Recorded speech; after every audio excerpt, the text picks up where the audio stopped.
In part 3 of this tutorial, we're just going to clean up the UI a little bit, use components and make the code a little bit cleaner, as well as use a template to make the output also look a little bit prettier. So let's dive right in. So we started out with something like this in the last tutorial, and we're going to end up with something like this, where the new version is going to be a little bit responsive, and it's gonna be arranged into pages. It's gonna have the same functionality basically, but the code will also be cleaner. So I went through a number of these tutorials, skimmed through some of them and the documentation, and I'm going to leave the links below in the video. But basically, what we did is we started out with this template here from the templates for the Tailwind templates, and this template was from a few years ago, so we had to change the code a little bit to make it work with the new versions of Next.js. So this version will be tagged 0.2 frontend cleanup, and there are some changes. So this one's in the backend, so this one just was a demo from the last tutorial. And this one's the same, and this one is also the back end. So this file, the app.css, was deleted, so we didn't use a separate style for the app page. The icon was changed, so that's not very interesting. So this global.css was actually moved. It was pretty complicated, this particular file. If I let me see if I can see the original. So the original file had a lot of different things that created this background that looked kind of like a gradient, etc. But the new file over here, let me see if I can find the new file here. I'll search for globals.css.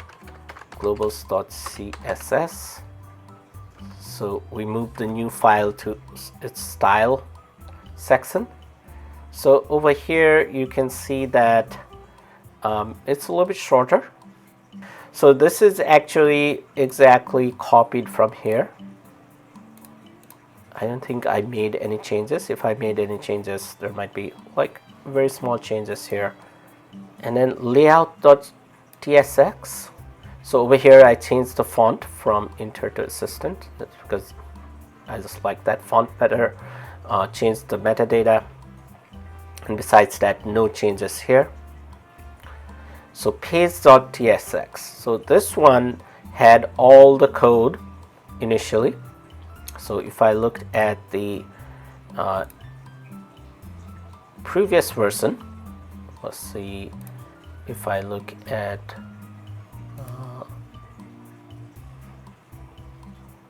yeah, so this is the new version of the code. You can see that the new version of the code is very clean.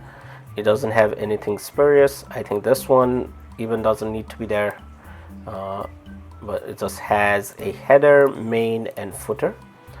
But let's see if I can figure out the previous version of the code.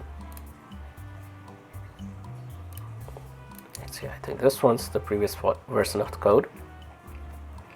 You can see there is a whole bunch of code there. It's not too long, but it's still not componentized like in the 0.2 version. You can see that we know where the header is, where the main code is, and where the footer is. So that's a major change in the page.tsx file. This page.tsx file, along with the layout, kind of forms the starting page or the home page of the site based on the Next.js system. So you can see we removed a whole bunch of functions here. All the code here was removed. Now this one is where we created a custom button that was based on the style kind of identified here. Over here in this code, it's not componentized too much. There was a button here And because I wanted to reuse this style of button, I thought rather than just creating using the class here, I will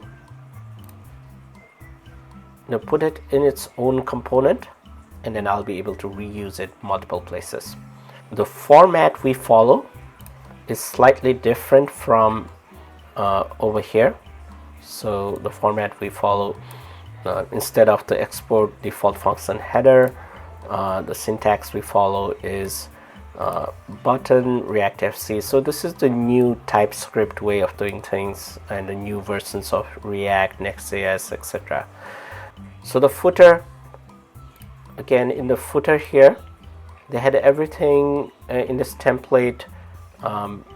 Everything was in the same file. So I just broke it up into footer elements so that I don't have to type the same thing again and again. So over here, the salient things to note are this element props, which has the parameters that you pass when you create a footer element. And these parameters come in here, and you can use these parameters like this.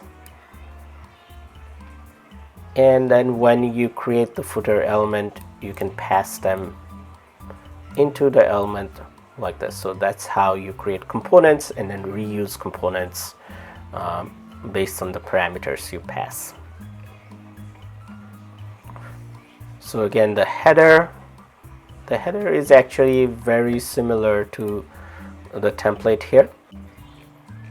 The next file that's changed is this main.tsx. Let's see if we can see the comparison.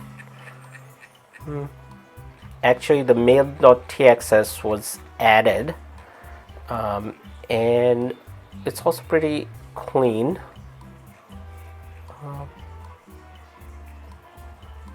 It just has the title, so that's the page that shows the home page. So that's the page that has this middle part. So this is the footer part, this is the header part, and this part here shows the middle part. This is taken kind of from the template. If I go back here, let's see, go back to the template, then we can see that this template has this big image here. There are multiple sections. These sections were removed, and we only have the front part here, or the top part. Over here, say hello button. So this is the part where we use amplify and mix some of the things that we would usually do just in the front end. Mix calling the backend. So calling the backend has this generate client thing, which generates the client code that's hidden from us, and that happens automatically when you compile the code. When you compile the backend, and it has this part where you get the client schema, so that you can use that client to do queries, where it's calling the backend here, and the backend is actually a lambda over here. Let's see, say hello Python button.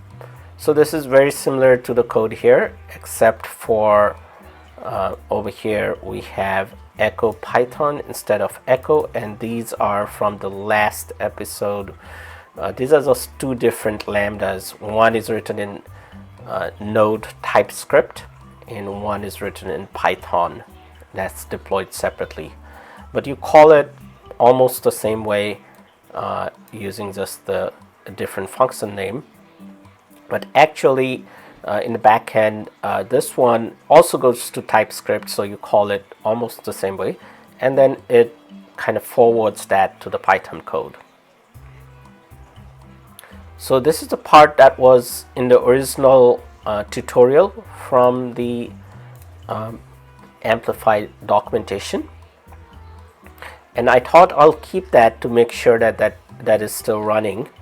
And let's see over here, and because we'll be doing some actual work in the main pages, I put these tutorial like things in the random section.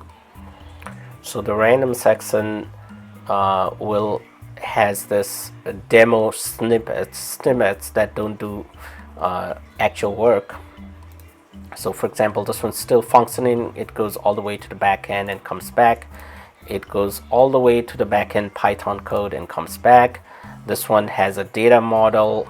I think it also uses GraphQL, and you can delete things, you can add things. I'll say test again on November 9, and we have this. All of it is working. So this part is, again, I wanted to separate it out. The original demonstration, the display of the items was not very good, so I relied on this template here. So this has some template that I reused or modified, and you see the header part of the table, and then looping through the to-dos and displaying the to-do and the delete button over here.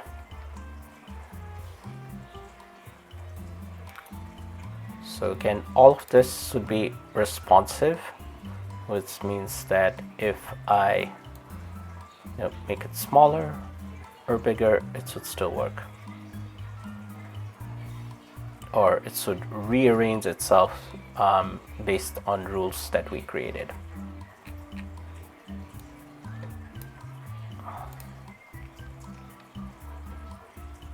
So this one, we're not using it.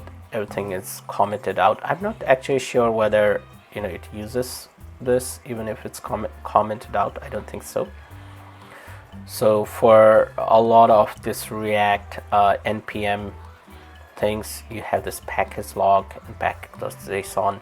So we won't cover this in this tutorial. There might be other tutorials. I'm sure there are a lot of other tutorials that cover how this works.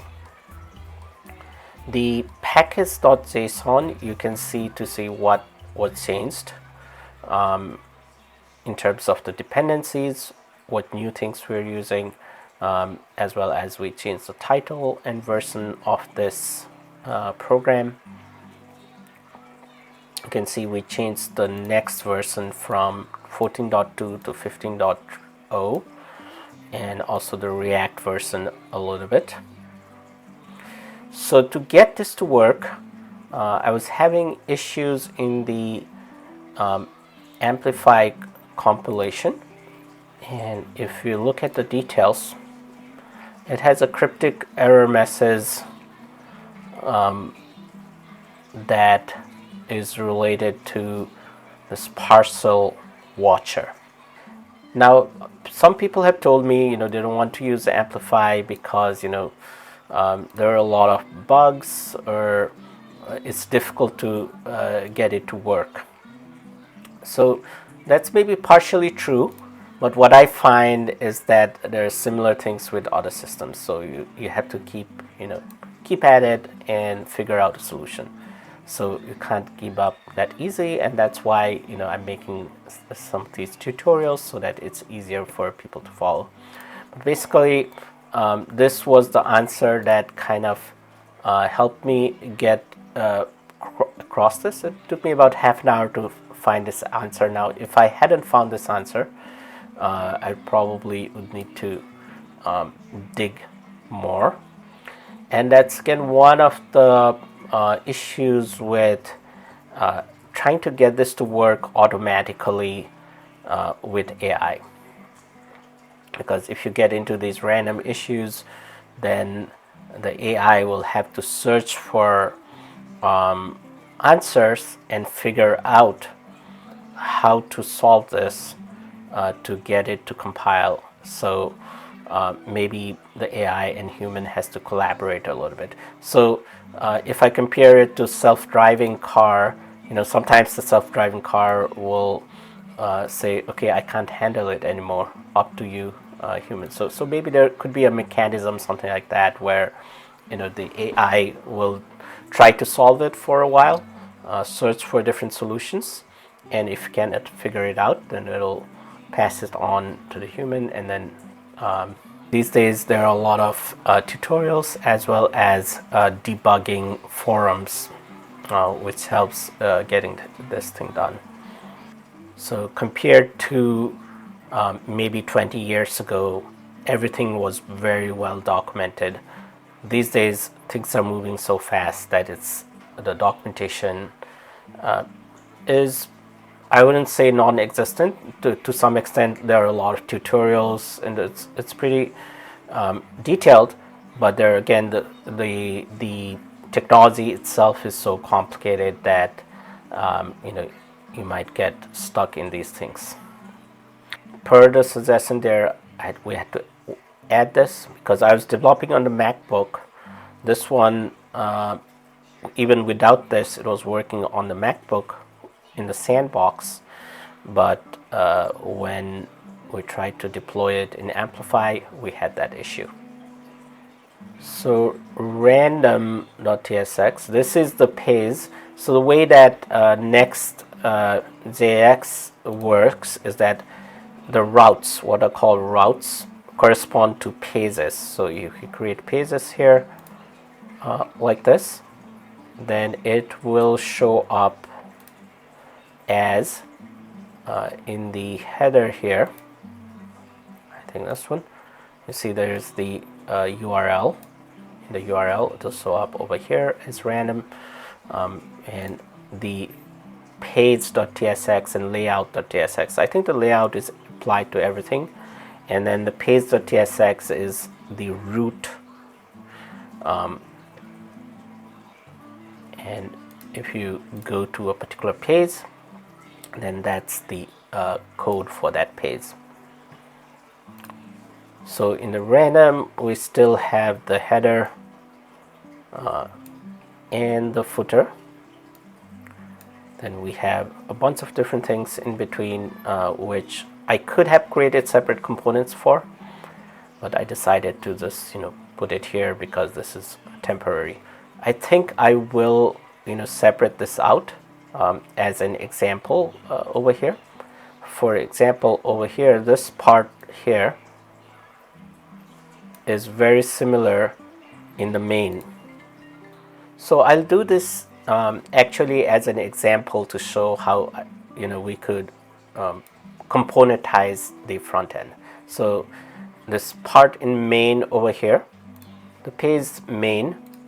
So this part, the title part of the main, and the title part of the random page is actually very similar. So what I want to do is to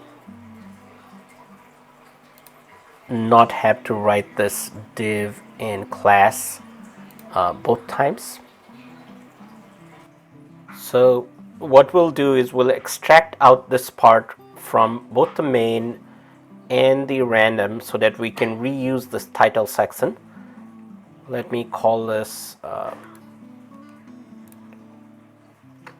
title section dot tsx.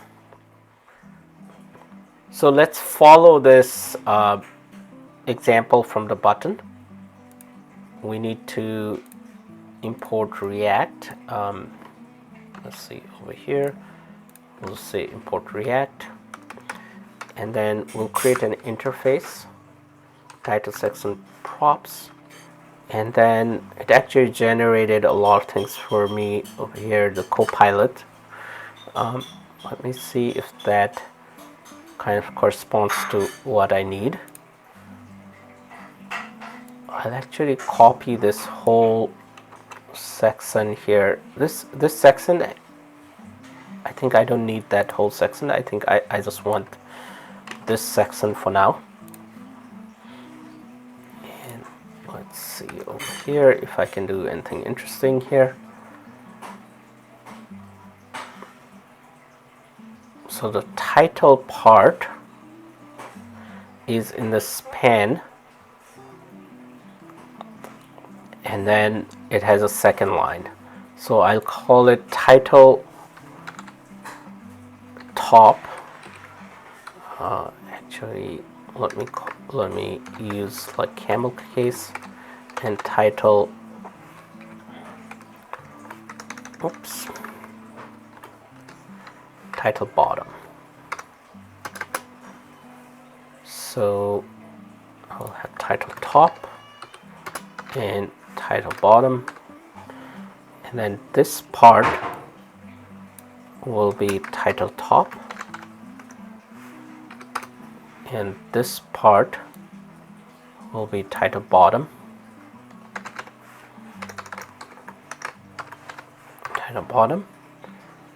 and then this part, let's see, this part will be the description.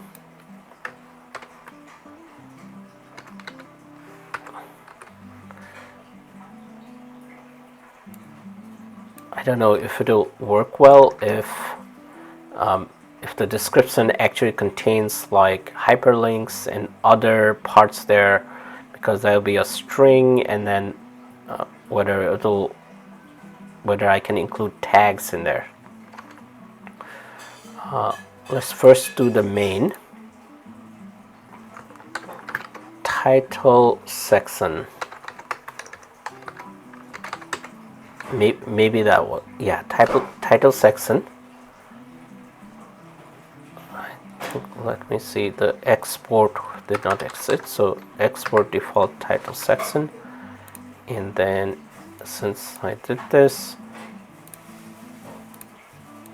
oops, title top is that, and title bottom is that, and description is that. And I think I'll need to import this separately, and then I might not need this whole thing here, and hopefully all of that will work. So let's see if my local thing is still running. So my backend sandbox is also running, and my front end is also running. So it's just, so this one's actually live, and we can compare that. Okay, over here, this is the live one on the internet, and this one's running locally. So if I kind of look at this one versus the live one, it's identical, except that this has a debug thing over here. This one doesn't have that debug thing. And let's see if it's also kind of responsive. Yes, that one's responsive, and this one's also responsive.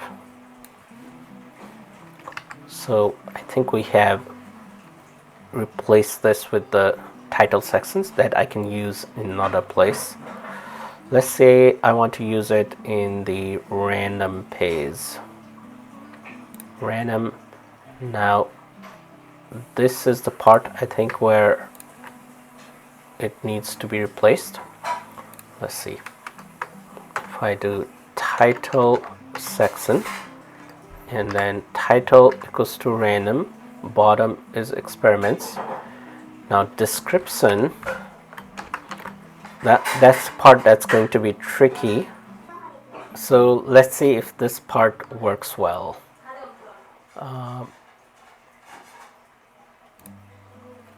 So over here, see the tutorial series as, so I also needed a BR. Let me put that BR over here to start with. So you see, it's not converting to tags, it's using it as a string. So if I included this code there, then that wouldn't have worked. So what can we do? Let's see what the original, or the before we changed it, what it looks like. So it looks like it's a different paragraph. So what I think I'll do is I'll just keep this part and then just use a different paragraph for this, so that it's like content for that. So this is all I will have here, and then this part is a paragraph with some kind of styling. we will have this part here. Because it's a separate paragraph, I believe it will show up as a separate paragraph. And then maybe I can remove, I think this one is this, so I can remove this whole thing here. In fact, this section could also be redundant, I'm not sure. So let me keep it like this for now. And let's see if that, so this is the original one. And this is the one where we did the modification. So you see that this one's not centered now. And let's see what the original one does. So I think the original one is always centered. Let's see where that centering comes from. If I go to the title section, then let's see if there's any. See, there is this text left in the text center. In the description,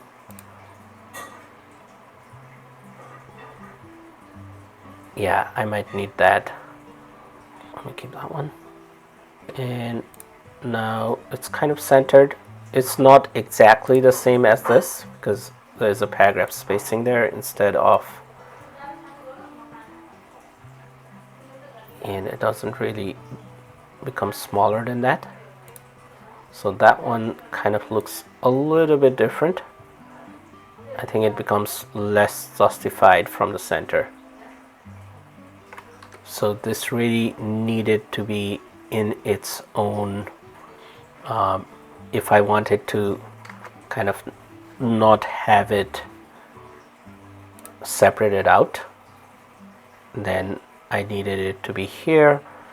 And then if I wanted to put a link there, then I'll need to like figure out a way to pass the, not just this as a string, the description as a string, but some other data structure that I can then parse to show the link. So let's see if I can do that. But then I probably don't want to do that at this point. I'll leave that as an exercise. So for now, I will live with this being slightly different than this, where it has a little bit more spacing. And if I figure out a more elegant way to do this, then maybe I'll add to it in the future. But for now, I'm happy with this. And I'll just check that this is working. This is working, and because I'm working on a sandbox, this part is not the same as that part. So if I add it to the sandbox, when I kill the sandbox, the data gets reset. Okay, so that's it for this part of the tutorial. Next part of the tutorial, we'll figure out a way to display shape share, like in this tree examples. You can see that there's a section here that displays animations and 3D renderings. Let's see, this one takes a little bit to load, and you can see that you can display these. I like the one that has the Lego, where you can actually choose different parts of this. So we'll figure out a way to do something like this in this, where we can display shapes. We'll probably still put it in the demo section because that's not the main functionality of this website. But something like this where we can do 3D display, and then we need to get this data from our database in the back end, and that will be the next part of this tutorial. Thank you.